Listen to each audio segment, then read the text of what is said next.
Hello students, today we are going to see one numerical example which is textual example already solved in the textbook and a new topic 3.8 and 3.8.1.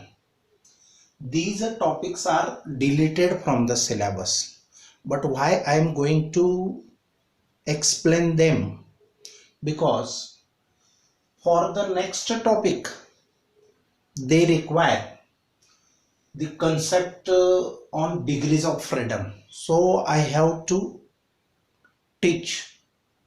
समजला का? पुढचा जो topic आहे याच्यानंतर त्याच्यामध्ये degrees of freedom वापर कसा करायचा ते दिलेलं आहे आणि डिग्रीज ऑफ फ्रीडमच शिकलेलं नाही राहिलो, समजलेलं नाही राहिलं तर तुम्हाला फाइंड आउट करणे डिफिकल्ट आहे, म्हणून मला हा पार्ट शिकवावा लागत आहे. ॲक्च्युअली हा पार्ट सिलेबसमधून तुमच्यासाठी डिलीट केलेला आहे, परंतु आता एक्झामसाठी तुम्ही याचा स्टडी नाही करायचा, वन टाइम वाचायचं आणि फक्त डिग्रीज ऑफ फ्रीडम कशा फाइंड आउट करतात ते समजून घ्यायचं आहे. कारण याचा पुढचा टॉपिक थोडा वेगळा आहे, मेयर्स रिलेशन वगैरे, तर त्याच्यासाठी हे शिकवावं लागतं. ॲक्च्युअली त्यांनी थोडी मिस्टेकच झालेली आहे, डिलीट करताना पुढच्या टॉपिकचा विचार न करता हा पार्ट डिलीट करून टाकलेला आहे. कारण आणि तो पुढच्या पार्टसाठी अतिशय हा पार्ट शिकले तरच तो समजेल, नाही तर समजणार नाही, थोडी मिस्टेक झालेली आहे. तर तरी आपण बघूया. आणि म्हणून तर आता हा मागच्या टॉपिक वर बेस्ड एक्झाम्पल आहे. मागचं टॉपिक कोणतं होतं आपलं? तर आर एम एस व्हेलॉसिटी वगैरे, तर आर एम एस व्हेलॉसिटी हा टॉपिक होता आपला. तर बघा प्रॉब्लेम आहे, काय आहे, ॲट 300 केल्व्हिन 300 डिग्री केल्व्हिनला what is the R M S speed of the helium atom. Helium ॲटमला जर 300 केल्व्हिन टेम्परेचर मिळालं तर त्याच्या स्पीड काय असेल, आर एम एस स्पीड. त्याच्यासाठी मास ऑफ हेलियम ॲटम दिलेला आहे 4 युनिट्स, 4 ॲटॉमिक युनिट्स. आणि 1 ॲटॉमिक युनिट किती असतं? 1.66 इंटू 10⁻27 kg. हे kg मध्ये कन्व्हर्शन करावं लागतं, कारण हे युनिट्समध्ये, आणि 1 युनिट इतके kg असतात. तर 4 युनिट किती kg असतील, तर त्या 4ने त्या 1 युनिटला मल्टिप्लाय केलं तर ते टोटल मास आपण kg मध्ये कन्वर्ट करू शकतो. त्याच्यानंतर बोल्ट्झमन कॉन्स्टंट ची व्हॅल्यू दिलेली 1.38 इंटू 10⁻23 जूल पर केल्व्हिन. तर हे बोल्ट्झमन कॉन्स्टंट आहे. मास ऑफ हेलियम सिंगल ॲटमचे मास दिलेले 4 युनिट्स, आणि 1 unit means how many kilograms ते पण दिलेले आहे. आणि R M S speed at 300 डिग्रीला फाइंड आउट करायचं आहे. आता याच्यासाठी आपल्याला गिवन फॅक्ट माहिती आहे. टेम्परेचर दिलेले 300 केल्व्हिन, मास हेलियम ॲटमचं 4 युनिट म्हणजेच 4 इंटू 1 युनिटची व्हॅल्यू किती असते, इतका किलोग्राम्स असते. तर त्याला मल्टिप्लाय केलं तर total mass of the helium atom मिळेल. हे total mass of the helium atom आहे. बरं, आपल्याला R M S speed find करायची आहे, म्हणजे व्ही आर एम एस. आता आर एम एस स्पीडसाठी आपल्याला गिव्हन फॅक्ट वरून गेस करून कोणता फॉर्म्युला आपल्याला वापरता येईल, तर बघा कायनेटिक एनर्जी ही half of M V square इतकी असते.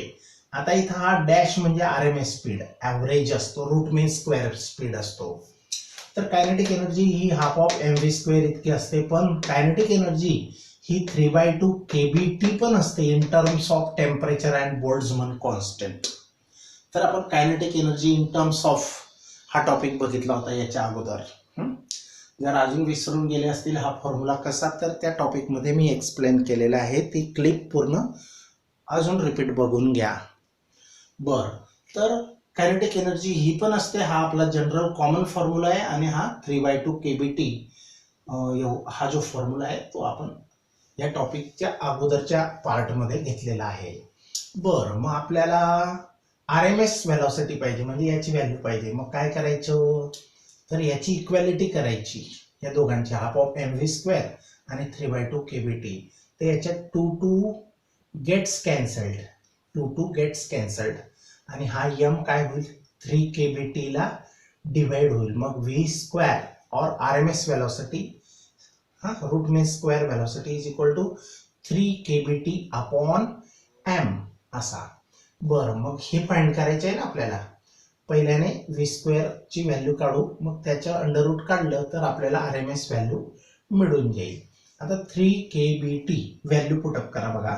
3 as it is, kb Boltzmann constant 1.38 into 10⁻⁻23. Temperature आहे गिवन 300 केल्विन आणि मास ऑफ हेलियम ॲटम दिलेला आहे, तर ते 4 इंटू 1.66 इंटू 10⁻⁻27. आता पहिल्याने पॉवर्सचा हिशेब करून टाकायचा. -23 आणि याला वरती पाठवलं +27, किती राहील +4. समजलं की नाही. -23 आणि हे वरती पाठवले -27, ते होती प्लस, यांची सम आली 4. मग हा 10⁻⁴ आहे बघा. तर अशा प्रकारे पॉवर्सचा आपण हिशेब करून टाकला. नंतर काय करायचं, हे जे राऊंड फिगर नंबर्स असतात त्यांना लोवेस्ट फॉर्म म्हणजे संक्षिप्त रूप देऊन टाकायचं, कटिंग करून टाकायचे. 4ने याला डिवाइड करून कमीत कमी शिल्लक ठेवायचे, त्यांच्या प्रॉडक्टला मग लोवेस्ट नंबरने डिवाइड करून जे आन्सर येईल तुम्हाला सिम्प्लिफाय करून, तर 187.05 इंटू 10⁻⁴. बरं, हा आला व्ही स्क्वेअर आणि आपल्याला व्ही RMS पाहिजे, तर त्याच्या स्क्वेअर रूट करायचे. ह्याच्या स्क्वेअर रूट तुम्हाला लॉग टेबलमध्ये बघता येईल. आता 10च्या स्क्वेअरच्या स्क्वेअर रूट काय असतं, 10 स्क्वेअर असतं. याच्या हाफ होतो डायरेक्ट. स्क्वेअर रूटच्या बाहेर 10⁻⁴ निघाला. इथे इवन नंबर काही पण असो, 6 असेल तर इथं 3 येईल, हाफ होतो, हाफ. तर अंडर रूट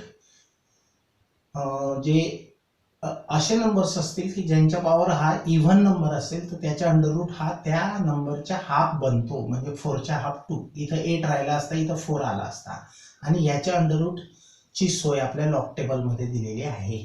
तर ती प्रॅक्टिस करा. हे कसं आलं आन्सर लॉग टेबलमध्ये बघायचं आणि हे आन्सर कसं आलं. तर 18च्या 7 आणि 0 आणि 5 कॅरेक्टरिस्टिक्स वगैरे सगळं व्यवस्थित डिसाईड करून मग याच्या अंडर हे आलं. आणि हा 10 स्क्वेअर म्हणजे 100ने याला मल्टिप्लाय केलं तर हा डिजिट थोडा मोठा होईल, म्हणजे number 1368 metre per second. This is the RMS speed of the helium molecule at 300 kelvin. Okay, तर व्हेरी सिम्पल प्रॉब्लेम आणि 3 मार्क्स याचे वेटेज आहे. तुम्हाला फक्त व्हॅल्यूज वगैरे थोडेफार केल्विन टेम्परेचरच्या व्हॅल्यूज थोड्याफार चेंज करून देतात, किंवा जसाच्या तसा सुद्धा प्रॉब्लेम बोर्ड एक्झाममध्ये विचारला जाऊ शकतो. बघा, लक्ष असं द्या की मी प्रॉब्लेम सगळे ईच आणि एव्हरी क्लिअर करतोय. कसे फॉर्म्युले यूज करायचे, व्हॅल्यू कशा पुटअप करायच्या, कॅल्क्युलेशन करणे हा भाग तर तुम्ही स्वतःहून करू शकता. डाऊट असेल तर मला विचारा. ज्यांना येत नसेल त्यांना कॅल्क्युलेशन सिम्प्लिफाय, कारण तो अप टू 10th 11thचा पार्ट आहे. कॅल्क्युलेशन किंवा सिम्प्लिफिकेशन करता आलंच पाहिजे.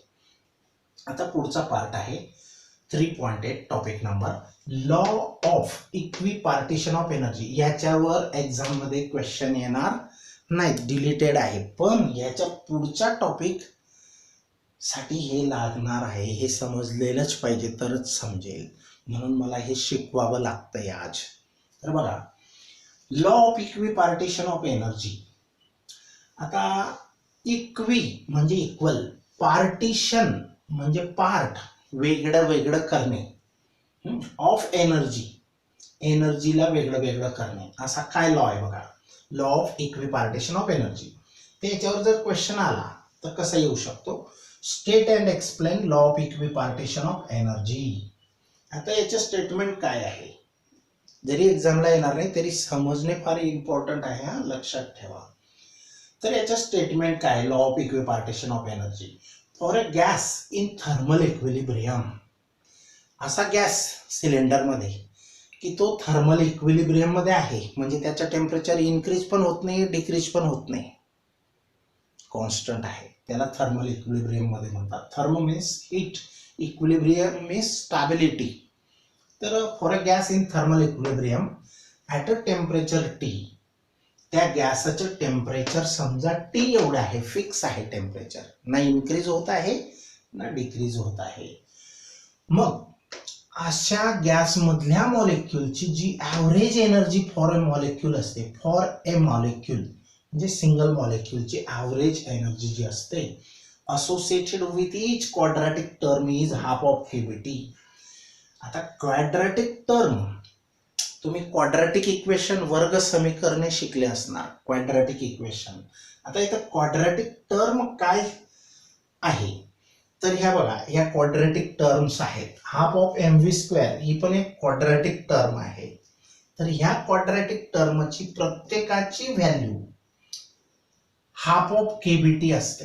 टोटल तिघांची half half half of KBT plus half of KBT plus half of KBT, it will become 3/2 KBT.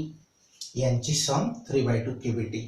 पण प्रत्येक क्वाड्रॅटिक टर्मची, कोणती क्वाड्रॅटिक टर्म, आता बघा मॉलिक्यूल हा एके जागेवर शांत बसत नाही. तो कमीत कमी 3 डायरेक्शनला मुव्हिंग करू शकतो. एक तर एक्स डायरेक्शनला जाईल, एक तर वाय डायरेक्शनला जाईल, एक तर तो झेड डायरेक्शनला जाईल. समजलं? एक तर एक्स डायरेक्शनला जाईल, एक तर वाय डायरेक्शनला जाईल, एक तर झेड डायरेक्शनला जाईल. मग जेव्हा जाईल तो स्पीडमध्ये त्याला व्हेलॉसिटी असते RMS, तर त्याला व्हेलॉसिटी आहे म्हणजे कायनेटिक एनर्जी आहे. मग प्रत्येक डायरेक्शनची त्याची कायनेटिक एनर्जी, प्रत्येक डायरेक्शनची म्हणजे फक्त एकच इंडिव्हिज्युअल डायरेक्शनची म्हणजे त्याला आपण म्हणणार quadratic term. The average energy for a molecule associated with each quadratic term is half of KBT.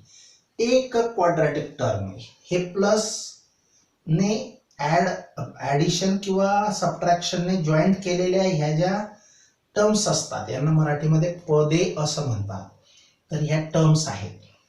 Multiply असेल तर एकच टर्म बनेल. हा सगळी हे माहिती, मी काही आता मॅथमॅटिक्स शिकवत नाही. तर मल्टिप्लाय नको, इथं ॲडिशन नाही तर सबट्रॅक्शन असेल त्यालाच आपण टर्म म्हणतात. मग ह्या टर्म्स ज्या आहेत 3 डायरेक्शनच्या 3 टर्म्स आहेत, त्याची पॉसिबिलिटी तो 3 डायरेक्शनला मूव्ह करू शकतो मॉलिक्यूल. तर मग with each quadratic term is half of KBT. मग समजला का statement for a gas in thermal equilibrium. जो गॅस कॉन्स्टंट टेम्परेचरला आहे at a temperature T, suppose त्याचं टेम्परेचर टी इतकं आहे, कॅपिटल टी इतकं, ॲब्सोल्यूट टेम्परेचर केल्विनमध्ये, कॅपिटल टी याचा अर्थ केल्विनमधील त्याचं तापमान. केल्विनमध्ये कसं करतात डिग्रीचं, बाय ॲडिंग 273, आणि केल्विनच्या डिग्री पाहिजे असेल तर बाय सबट्रॅक्टिंग 273.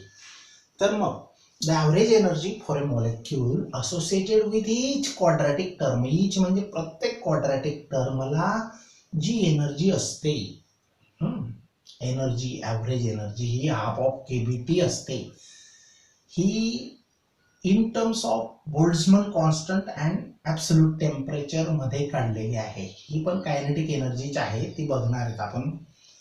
तर समजलं मग याचं स्टेटमेंट की जो गॅस थर्मल इक्विलिब्रियम मध्ये आहे त्याचं टेम्परेचर टी इतकं आहे, तर त्याच्या मॉलिक्यूलची average energy for each quadratic term म्हणजे प्रत्येक डायरेक्शनची एक्स वाय झेड ची ही हाफ ऑफ केबीटी असते.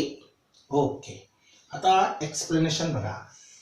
मग आता translational kinetic energy associated with single molecule is given in terms of X Y Z components. Translational kinetic energy म्हणजे एखादा मॉलिक्यूल एक तर एक्स कडे जाईल, एक तर वाय कडे जाईल, एक तर झेड कडे जाईल, म्हणजे अलॉंग झेड ॲक्सिस त्याची motion. The motion of any molecule may be along x direction or may be along y direction, may be along z direction. So translate होणे म्हणजे जाणे, एका जागेवरून दुसऱ्या जागी स्थलांतर करणे. Translational kinetic energy associated with single molecule, एकच मॉलिक्यूलचा विचार आपण करतोय, is given in terms of X Y and Z components. X Y Z हे कंपोनेंट्स म्हटलेले. Components means here you are taking direction, you can take direction component. X, Y, Z are the components. तर आता component vectors वगैरे आपण पाहिलेले आहेत, A X A Y A Z, these are the component vectors of A. तर kinetic energy, मग तिघ डायरेक्शनची कायनेटिक एनर्जीचे जनरल फॉर्म्युला काय आहे, half of M V square. मग एक्सला असेल तर half of M V X square, Y डायरेक्शनचा असेल half of M V Y square, Z डायरेक्शनला असेल तर half of M V Z square. आणि तिघांची सम केली तर त्याची टोटल कायनेटिक एनर्जी असेल. टोटल कायनेटिक एनर्जी असेल म्हणजे मॉलिक्यूल हा एका जागेवर स्थिर राहत नाही किंवा तो फक्त एकाच डायरेक्शनला जात राहतो असं पण नाही. तो घटक्यात एक्स डायरेक्शनला जाईल तर घटक्यात वायला जाईल तर घटक्यात झेडला जाईल. मग त्या तिघांची काय करावी लागेल, टोटल सम आपल्याला. तर तिघांची सम आपल्याला करावी लागेल. मग आता फॉर अ गॅस हे आहे translational kinetic energy associated means having each a single molecule. म्हणजे each a single molecule कडे translational kinetic energy in terms of X Y Z components ही इतकी असते. मग for gas at temperature T the average value of kinetic energy is, average किती असेल, हीच असेल same to same. So kinetic energy is equal to ही translational kinetic energy associated with single molecule is given in terms of x y z components as अशी दिली जाईल. आणि for gas at temperature T the average value of kinetic energy, आणि average value मग काय येईल, तीच येणार म्हणजे तिघांची सम. या तिघांची सम समजते, तिघांची सम.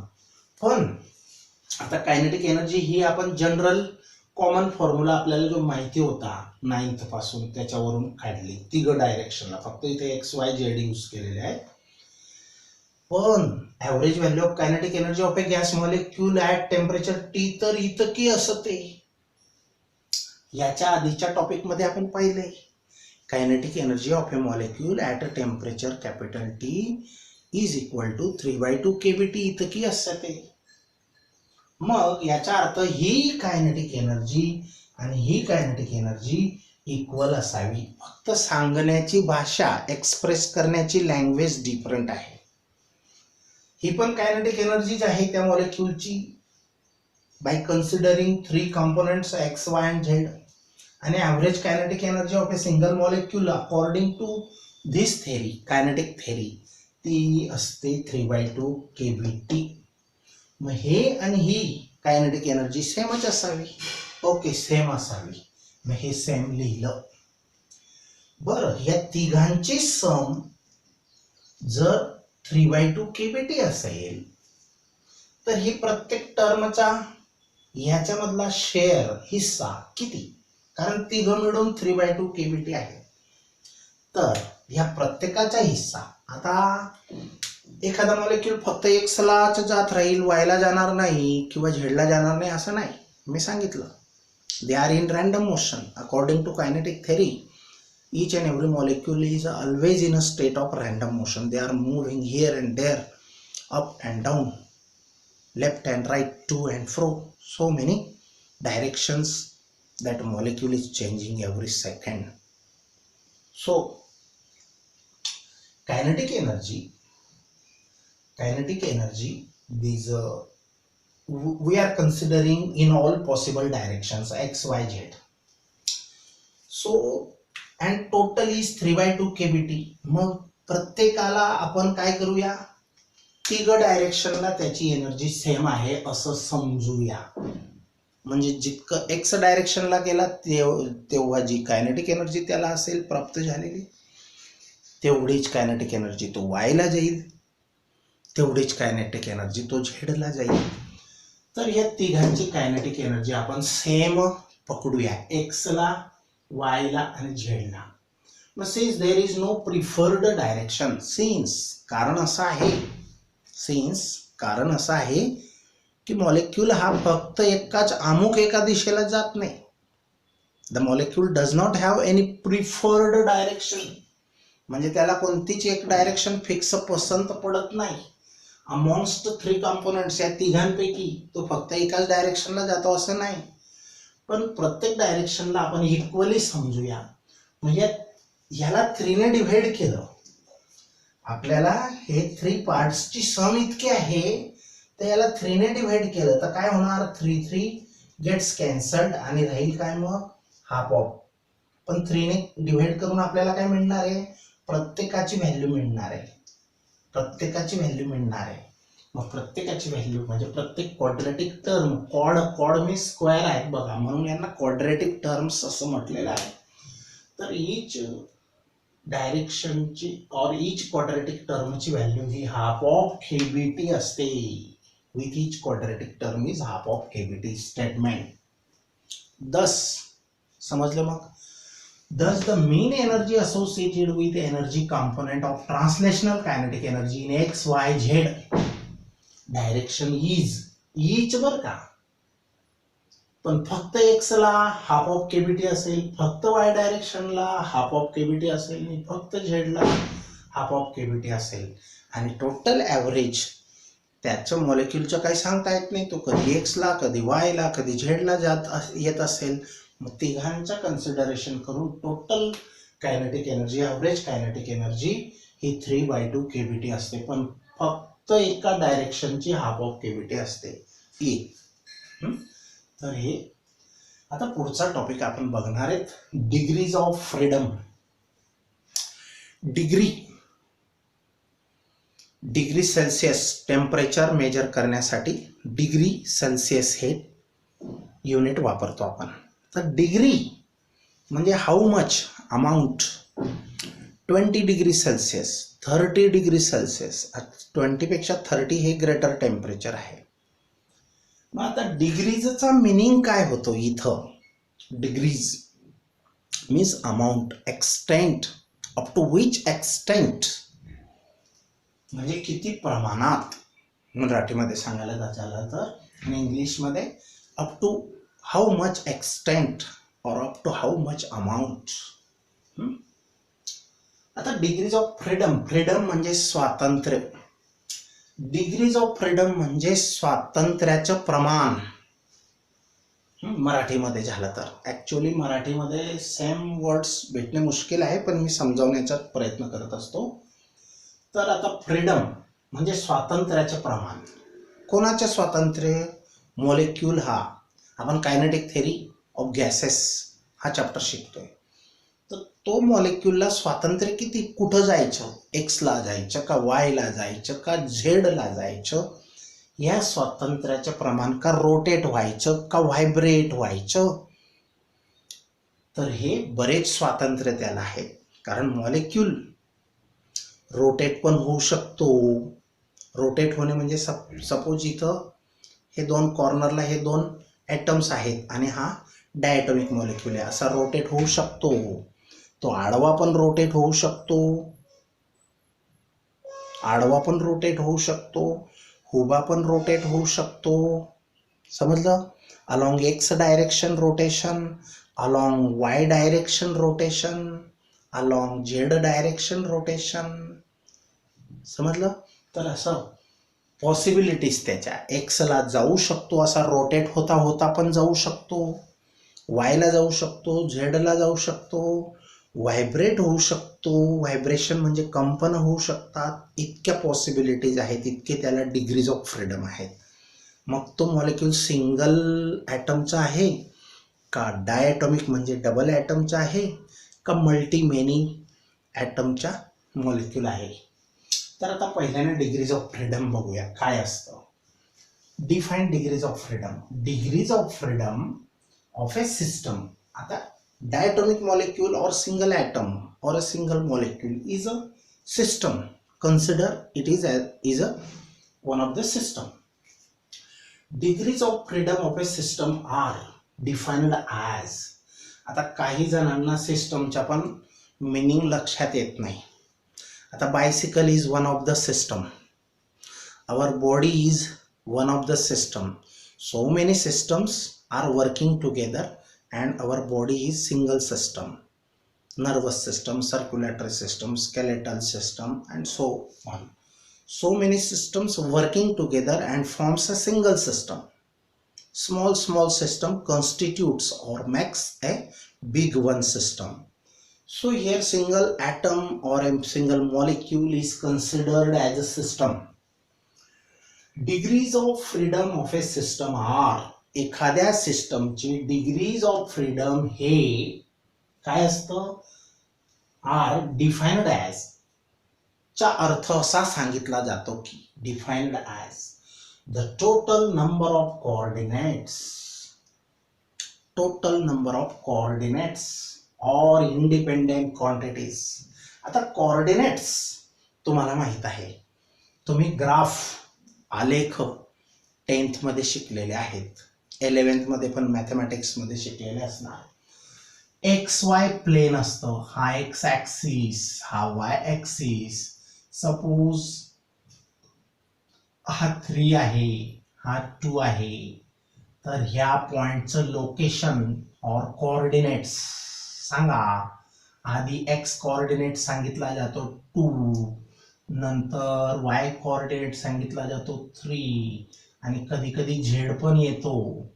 तर तुम्ही हे 2 coordinate system up to 10th मध्ये शिकलेले आहेत. आणि मॅथमॅटिक्स मध्ये 3 कोऑर्डिनेट्स पण येतात, एक्स वाय आणि झेड. तर आता ह्यांना कोऑर्डिनेट्स म्हणायचे, एक्स आणि वाय माहिती आहे ना, ह्यांना कोऑर्डिनेट्स तर माहिती आहे फक्त त्याला. तर degrees of freedom of a system are defined as the total number of coordinates.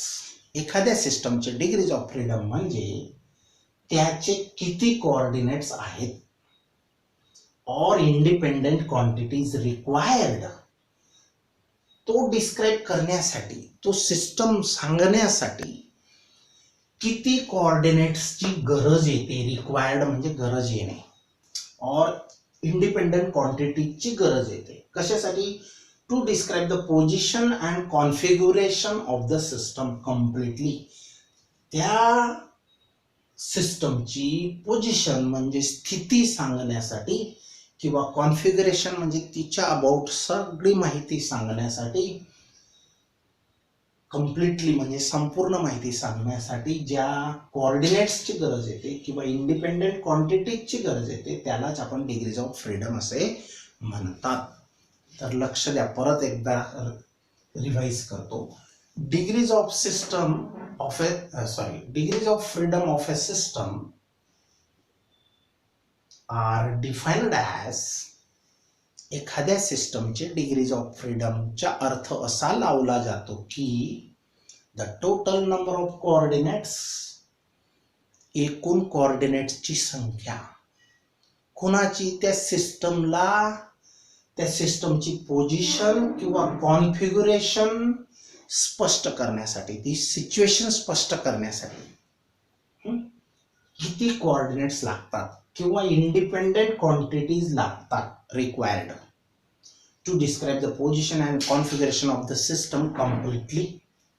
तर त्याला म्हणायचं डिग्रीज ऑफ फ्रीडम, म्हणजे कोऑर्डिनेट्स एक्स वाय झेड. अजून पण असतील हा, फक्त 3च आहेत कोऑर्डिनेट्स असं नाही. तर ते पण समजेल तुम्हाला कोणते असू शकतील. मी आत्ताच एक्सप्लेन केलं होतं, एखादा मॉलिक्यूल एक्स डायरेक्शनला जाऊ शकतो, एखादा वायला जाऊ शकतो, एखादा झेड डायरेक्शनला जाऊ शकतो.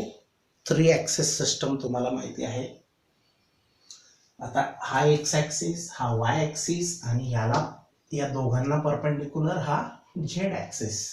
हे 3 तर आहेतच, पण अजून एखादा मॉलिक्यूल स्वतः रोटेट होऊ शकतो, डायटॉमिक असेल, मोनोॲटॉमिक असेल तो रोटेट होऊ शकतो, बरोबर, व्हायब्रेट होऊ शकतो.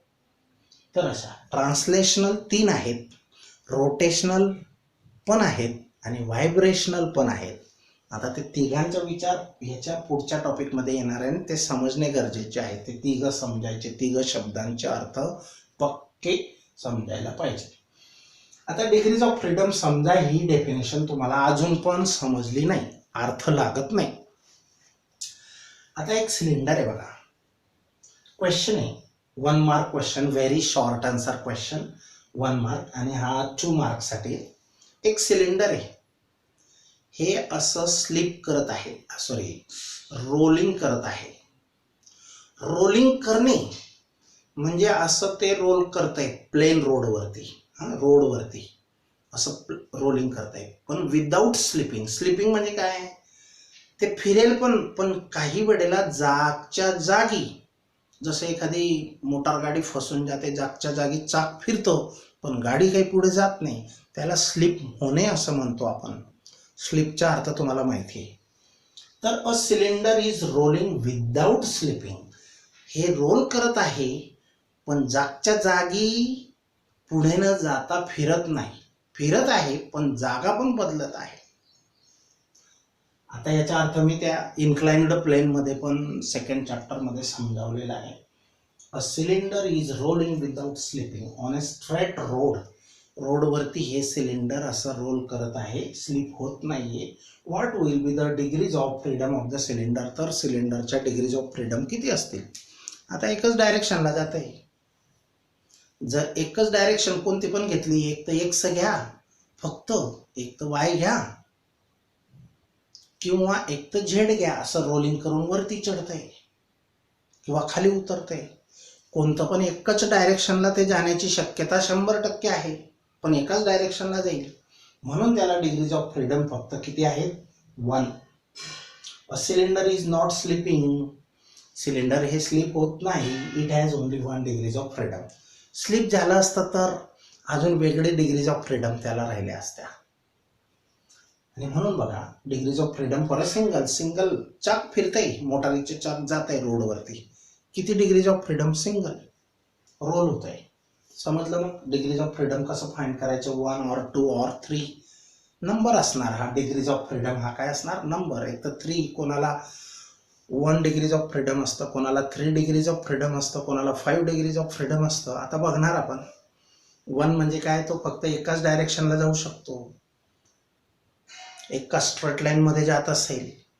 पण काही मॉलिक्युल्स वरती पण जातात, पुढे पण जातात, इकडे पण जातात. मग त्यांना 3 degrees of freedom, X Y Z. बर. आता बघा, for a molecule which has restricted its motion in a plane. For a molecule, एक मॉलिक्यूल आहे, which has restricted its motion. त्याच्या मोशनला आपण एक अट घातली, रेस्ट्रिक्शन लावलं, अट घालणे, की त्याने फक्त एकच प्लेन मध्ये मोशन करायला पाहिजे. प्लेन म्हणजे काय, आता हा वाय ऍक्सिस आणि हा एक्स ऍक्सिस आहे. तर हा जो थर आहे, पातळ असा थर, की ज्याला थिकनेस फार बारीक आहे, त्याला आपण एक्स वाय प्लेन म्हणणार. हे प्लेन आहे. पण जर इकडे असेल, आता बोर्ड हा 2 डायमेन्शनल आहे, एक्स वाय प्लेन मध्ये आहे, पण झेड प्लेन म्हणजे तो जाड आहे का असा, म्हणजे झेड डायरेक्शन कडे. जर एखादी गणपतीची मूर्ती आहे आणि ती मूर्ती म्हणजे ती फुगीर पण आहे, म्हणजे पुढे झेड डायरेक्शन पण आहे, उंच आहे, हाईट वाय पण आहे, लेफ्ट राईटला पसरलेली आहे मूर्ती, एक्स डायरेक्शन पण आहे, म्हणजे ती 3D फिगर आहे किंवा 3D मूर्ती.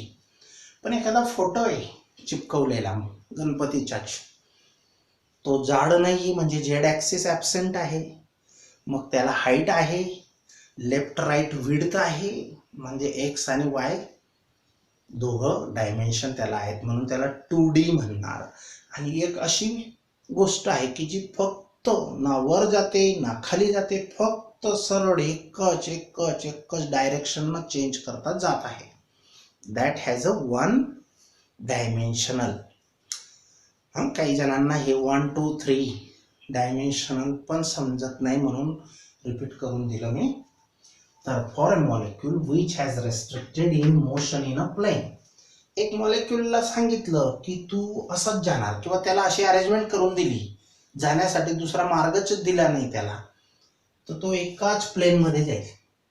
मग एकाच प्लेन मध्ये जाईल म्हणजे तो असा पण जाऊ शकतो किंवा असा पण जाऊ शकतो, किंवा तिरकस गेला,